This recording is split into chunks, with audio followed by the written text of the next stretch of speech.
আধিকারিককে সাসপেন্ড করা হয়েছে, কি বলবেন?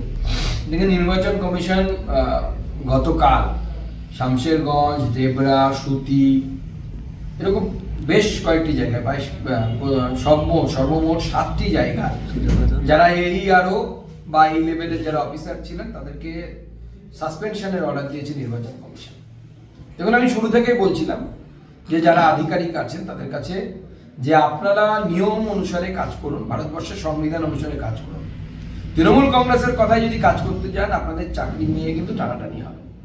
আজকে সেটাই ধরা পড়েছে, কারণ এখন টেকনোলজির যুগ। আপনি যদি ভুল করেন, AI এর সেই ভুল ধরতে কয়েক সেকেন্ড লাগবে। নির্বাচন কমিশন সেই জন্য সেই ভুলগুলো ধরে এদের বিরুদ্ধে ব্যবস্থা নিয়েছে। কারণ এরা তৃণমূল কংগ্রেসের কথায় যারা ভারতীয় নাগরিক নয়, বাংলাদেশি মুসলিম অনুপ্রবেশকারীদের নাম ভোটার লিস্টে ঢুকিয়েছে, কোনো কারণ ছাড়াই পাশ করে দিয়েছে। কারণ দেখাতে হবে তো যে কী কারণে আমি পাশ করলাম কোনো একজনের অ্যাপ্লিকেশন, তাই নির্বাচন কমিশন ব্যবস্থা নিয়েছে।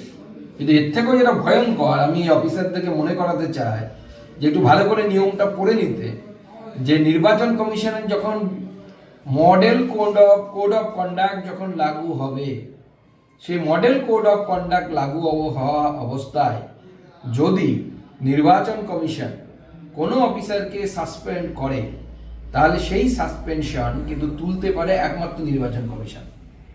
অতএব যারা ভেবে রেখেছেন যে ভোটের সময় নির্বাচন কমিশনের কথা শুনবো না, দিদির হয়ে দালালি করব, তাদের যদি নির্বাচন কমিশন বিরোধী এরকম ব্যবস্থা নেয় তাদের বিরুদ্ধে, যদি ধরেওই নি তর্কের খাতিরে মুখ্যমন্ত্রী মমতা বন্দ্যোপাধ্যায় ক্ষমতায় ফিরছেন, যেটা হওয়ার সম্ভাবনা নেই, তাহলে পরে তাদের সাসপেনশন কিন্তু আর উঠবে না। অতএব আর বিজেপি সরকার এলেও উঠবে না। অতএব আপনাদের নিজের চাকরি নিজের হাতে। তৃণমূলের চটি চেটে চাকরি হারাবেন, নাকি নিরপেক্ষ থেকে নিজের চাকরি এবং মান সম্মান দুটোই বজায় রাখবেন, নিজেরা ঠিক করুন।